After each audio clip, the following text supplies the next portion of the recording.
매일 아침 말씀 묵상에 오신 여러분을 진심으로 환영합니다. 3월 18일 목요일 우리 하나님의 보복의 날, 오늘의 말씀 이사야서 61장 1절 2절의 말씀입니다. 주 여호와의 영이 내게 내리셨으니 이는 여호와께서 내게 기름을 부어사 가난한 자에게 아름다운 소식을 전하게 하려 하심이라. 나를 보내사 마음이 상한 자를 고치며 포로된 자에게 자유를, 갇힌 자에게 노임을 선포하며 여호와의 은혜의 해와 우리 하나님의 보복의 날을 선포하여 모든 슬픈 자를 위로하되. 생각할 문제: 좋은 소식을 전하다가 왜 복수의 하나님, 보복하시는 내용이 나와 있을까요? 사랑의 하나님과 복수는 어떻게 조화될 수 있을까요? 오늘 우리들에게 주는 교훈은 무엇일까요? 이사야 61장 2절에 보면 여호와의 은혜의 해와 우리 하나님의 보복의 날을 선포하여 모든 슬픈 자를 위로하되, 그렇게 말씀하고 계십니다. 우리의 여호와의 은혜의 해와 우리 하나님의 보복의 날을 동시에 이야기하는데 도대체 이것이 무슨 말씀일까요? 나사렛 회당에서 이사야 61장을 읽으실 때에 메시아이신 예수님은 주의 은혜의 해를 전파하게 하려 하심이라까지만 읽으시고 멈춘 다음에 이 글이 오늘 너희 귀에 응하였다고 말씀하셨습니다. 그리하여 그분은 명확한 의도를 가지고 같은 절에 나오는 우리 하나님의 보복의 날이라는 구절을 읽지 않고 피하셨습니다. 물론 그분이 행하신 복음과 자유와 위로의 사역이 사탄에게 눌린 자들을 해방시키기 시작했지만 복수의 날은 아직 이르지 않았기 때문입니다. 마태복음 24장에서 그분은 제자들에게 하나님의 심판이 미래에 임할 것이라고 예언하고 계십니다. 바로 보복의 날, 복수의 날은 예수 그리스도께서 다시 오시는 재림의 날을 이야기합니다. 이사야 61장에 나오는 하나님의 보복의 날은 여호와의 크고 두려운 날, 우리 주님이 다시 오시는 날을 이야기하는 것입니다.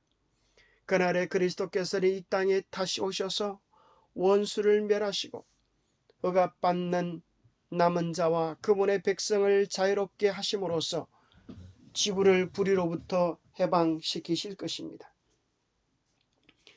그리스도께서 여호와의 은혜의 시작을 선포하셨지만 그 절정은 그분의 재림 때에 있을 것입니다.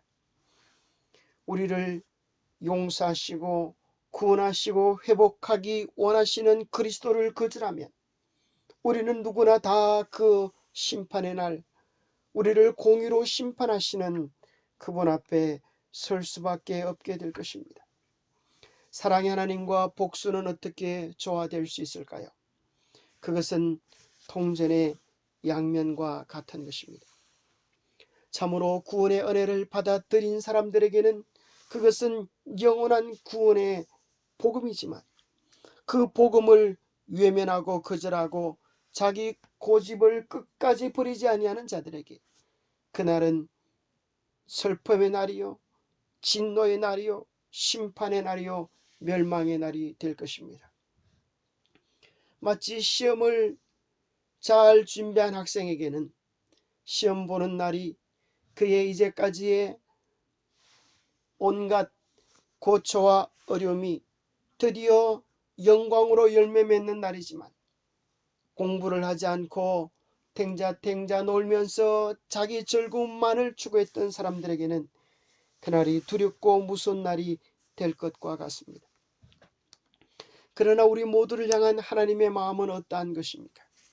디모데전서 2장 4절에 하나님은 모든 사람이 구원을 받으며 진리를 아는 데 이르기를 원하신다고 하셨습니다. 우리 하나님은 누구를 미워하시거나 외면하시는 분이 아니십니다. 모든 사람이 사실은 다 그분의 자녀들인 것입니다. 그래서 우리 주님은 안타까운 심정으로 한 명도 빠짐없이 모든 사람들이 다 구원을 받으며 진리를 아는 데 이르기를 원하시지만 안타깝게도 사람들이 그 구원의 은혜를 외면하고 배척하는 데에 어찌할 수 없는 것입니다. 그래서 주님은 무너지는 예루살렘 성을 바라보시면서 안타까이 우셨습니다. 예루살렘아, 예루살렘아, 순자들을 죽이고 내게 파송된 자들을 돌로 치는 자여, 암탉이 그 새끼를 날개 아래 모음같이 내가 너희의 자녀를 모으려고 한 일이 몇 번이더냐. 그러나 너희가 원하지 아니하였도다.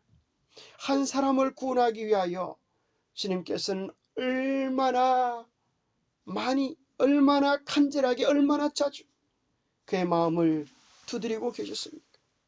그러나 안타깝게도 그 복음을 거절하고 외면한 것이 도대체 몇 번이냐. 너희가 오기를, 너희가 회개하기를 원하지 아니했다고 주님은 안타까워 하시는 것입니다. 하나님은 당신의 자녀들을 괴롭혔던 원수와 죄에 대하여 분노하시는 것입니다. 하나님께서는 죄인을 사랑하십니다.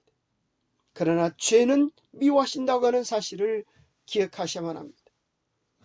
당신의 자녀들을 괴롭혔던 그 죄에 대하여 하나님은 분노하시는 것입니다. 마치 그것은 여러분의 자녀가 만약에 죽을 병에 걸렸는데 그 죽을 병균이 여러분 눈에 보인다면 그 병균을 어떻게 하겠습니까? 벌레처럼 생긴 그 병균을 여러분의 자녀의 몸에서 떼어놓고 가만히 내버려 두시겠습니까? 아니면 다시는 그 벌레와 병균이 내 사랑하는 자녀를 괴롭히지 못하도록 발로 밟아 죽이겠습니까? 자녀를 사랑하는 부모의 심정은 다시는 내 자녀가 아프고 고통하지 아니하도록 그 죄를 진멸할 것입니다. 그것이 우리 하나님의 분노인 것입니다. 사랑으로 인한 분노인 것입니다. 마태복음 15장 41절에 보면 저주를 받은 자들아 나를 떠나 마귀와 그의 사자들을 위하여 예비된 영영한 불에 들어가라 하셨습니다. 영영한 불, 영원한 불, 진노의 불은 죄인을 위하여 마련된 것이 아니라 마귀와 그의 사자들을 위하여 준비된 것인데, 안타깝게도 끝까지 고집을 부리며 죄를 떠나지 아니할 때 하나님께서 죄를 진멸할 그 불구덩이 속에 함께 들어갈 수밖에 없을 것입니다. 만군의 여호와의 열심히, 만군의 여호와의 사랑이 이를 이루실 것입니다. 예수님은 누군가 오른뺨을 치거든 왼편도 돌려대라 하신 사랑의 주님이십니다. 그렇지만 다른 곳에서는 매우 분명하고 공의와 징별이 집행될 것이라고 하셨습니다. 하나님의 사랑은 결코 사랑만 하시는 분이 아니십니다. 공의에 기초된 사랑이라고 하는 사실을 기억하십시오. 공의를 잃어버린 사랑은 연약합니다. 그것은 오히려 악인 것입니다. 그래서 모든 사람이 죄를 지을 때에 사랑했기 때문에 죄를 짓습니다. 남의 아내를 사랑하고 남의 돈을 사랑하고 남의 것을 사랑하는 것이 죄입니다. 공의롭지 않은 사랑은 죄인 것입니다. 그것은 많은 사람을 아프게 하고 고통스럽게 하고 파멸로 이끄는 것입니다. 바울도 우리에게 악으로 악을 갚지 말라고 했지만 또 주께서 하늘로부터 나타나실 때에 하나님을 모르는 자들에게, 고집 부리는 자들에게 형벌을 내리시리라고 이야기해주고 있는 것입니다. 물론 차이는 있습니다. 즉 무한히 지혜롭고 자비로우신 하나님은 완전히 공정한 방식으로 공의와 보복을 동시에 가져오실 수 있습니다. 반면 인간의 공의와 보복은 오류와 결합 모순투성입니다. 흔히 많은 사람들이 내로남불이라고 이야기하지 않습니까? 내가 하면 로맨스, 남이 하면 불륜이라고 하는 이런 어리석은 잣대로 하나님은 측정하지 아니하시고 모든 사람들이 하나님의 법 앞에 공정할 것입니다. 하나님의 공의는 그러한 편견과 제약이 없이 이르러 올 것입니다. 영감의 교훈입니다. 공정한 보복의 날이 임박함. 하나님이 악한 자가 번영하고 그들이 그분께 대한 적의를 나타내도록 허용하시는 것은 그들의 죄악의 잔이 찰 때 모든 사람들이 그분의 완전한 멸망 가운데서 그분의 공의와 자비를 볼 수 있도록 하시기 위해서이다. 하나님의 보복의 날, 곧 하나님의 율법을 범하고 하나님의 백성을 학대한 모든 자들이 공정한 보응을 받는 날, 받는 날이 신속히 다가오고 있다. 오늘 우리에게 주시는 교훈은 무엇입니까? 시편 89편 14절을 바른 성경에 보면 의와 공의가 주님의 보좌의 기초이며 인애와 진리가 주님 앞에 갑니다. 그렇게 번역해 주고 있습니다. 하나님의 보좌의 기초, 하나님의 왕국의 기초는 의와 공의라고 하는 사실입니다. 그러나 그보다 먼저 인애와 진리가 주님 앞에 갑니다. 공의 앞에 먼저 인애와 진리가, 사랑과 자비가 가는 것입니다. 먼저 하나님은 우리에게 은혜와 자비를 베푸셔서 우리가 죄를 받고 죄를 버리고 구원받기를 원하십니다. 그러나 끝까지 죄를 버리지 아니하고 고집을 부릴 때에 우리는 공의로운 재판 앞에 설 수밖에 없게 될 것입니다. 현대인의 성경에는 공의라고 하는 표현을 의와 심판이라고 기록해 주고 있습니다. 또 시온 성경에는 주가 세우신 왕국의 기초, 보좌의 기초를 왕국의 기초라고 했습니다. 하나님이 다스리시는 온 우주의 통치 원리가 바로 의와 공평, 다시 말하면 공의와 자비라고 하는 것입니다. 바로 공의와 자비의 극치는 십자가에서 이루어졌습니다. 하나님은 사랑이시지만 동시에 공의로우심을 잊지 마십시오. 하나님은 공의로우시지만 사랑이심을 기억하십시오. 우리는 오늘 하나님께서 우리를 심판하지 않으시는 이유는 우리에게 은혜를, 자비를 베푸시고 계시기 때문입니다. 이런 일을 행하는 자를 판단하고도 같은 일을 행하는 사람아, 내가 하나님의 심판을 피할 줄로 생각하느냐? 혹 네가 하나님의 인자하심이 너를 인도하여 회개하게 하심을 알지 못하여 그의 인자하심과 용납하심과 길이 참으심이 풍성함을 멸시하느냐? 다만 내 고집과 회개하지 아니한 마음을 따라 진노의 날에 곧 하나님의 의로운 심판이 나타나는 그날에 임할 진노를 내게 쌓는도다. 하나님께서 우리의 죄를 몰라서 벌하지 않으시는 것이 아닙니다. 아시기 때문에, 그러나 사랑하시기 때문에 우리가 회개하고 돌이킬 기회를 주시는 것입니다. 그런데 우리의 고집과 회개하지 않은 마음을 가지고 우리가 죄를 버리지 아니하면 심판이 나타나는 그날에, 의로운 심판이 나타나는 그날에 임할 진노를 우리가 쌓는 것이 되는 것입니다. 심판은 양면이 있다고 하는 사실을 기억하십시다.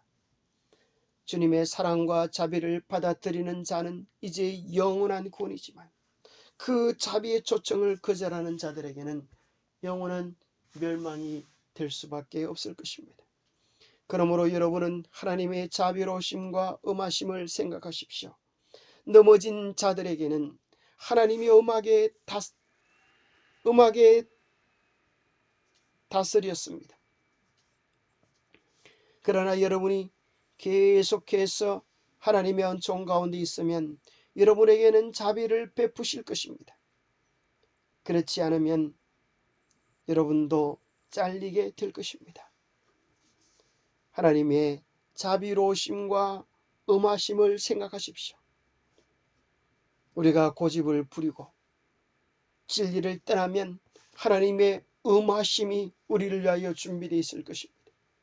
그러나 우리가 주님의 사랑 안에, 은총 안에 머물기 기뻐하면 주님은 우리에게 한없는 은총으로, 영원한 사랑으로 우리를 붙잡으실 것입니다. 하나님은 우리의 중심을 아십니다. 우리가 죄를 부리기 싫어하는 고집을 가지고 있는지, 정말 주님께 나와서 새롭게 되기를 원하는지, 우리 주님은 그 중심을 아시는 것입니다. 정말 주님을 의지하고 구원받기 원하고 주님께 매달리는 자를 하나님은 결코 버리지 않으실 것입니다. 그럼에도 불구하고 우리 마음속에 죄를 부리지 아니하고 고집 부리는 자들을 결코 하나님은 용납하지 않으실 것입니다. 기도하겠습니다. 하나님 아버지, 우리 모두가 자비롭고 공의로운 하나님의 눈앞에 있음을 잊지 않게 하여 주옵소서. 우리의 마음이 늘 주님을 바라보게 하여 주시옵소서. 오늘 죄를 용서받을 수 있는 날, 은혜의 날, 구원의 날에 우리의 죄를 온전히 버리고 주님께 속하게 하여 주시옵소서. 우리 안에 주님의 뜻이 무엇인지 알면서도 버리기 싫어하는 고집과 편견을 제하여 주옵소서. 우리가 온전히 주님 안에서 주님이 준비해 놓으신 구원과 은혜를 누리게 하여 주시옵소서. 세상의 심판을 받고 이 땅의 공의로운 하늘나라가 속히 완성되기를 소망합니다. 예수님이 재림하셔서 최후의 승리를 거둘 때까지 주님 편에, 진리 편에 견고히 설 수 있도록 저희를 붙잡아 주시옵소서. 오늘도 하나님의 자비하심으로 우리를 붙잡으시고 힘과 능력과 은혜를 다하여 주시옵기를 우리 주 예수 그리스도로 머지하여 간절히 간구하옵나이다. 하나님 편에 늘 있으므로 하나님의 사랑을 마음껏 누리는 우리 모두가 되기를 바랍니다. 그분을 배반하고 등질 때에 우리에게는 죄를 향한 하나님의 분노가 쏟아질 수밖에 없는 것입니다. 언제나 하나님 편에 서시게 되기를 간절히 바랍니다. 감사합니다.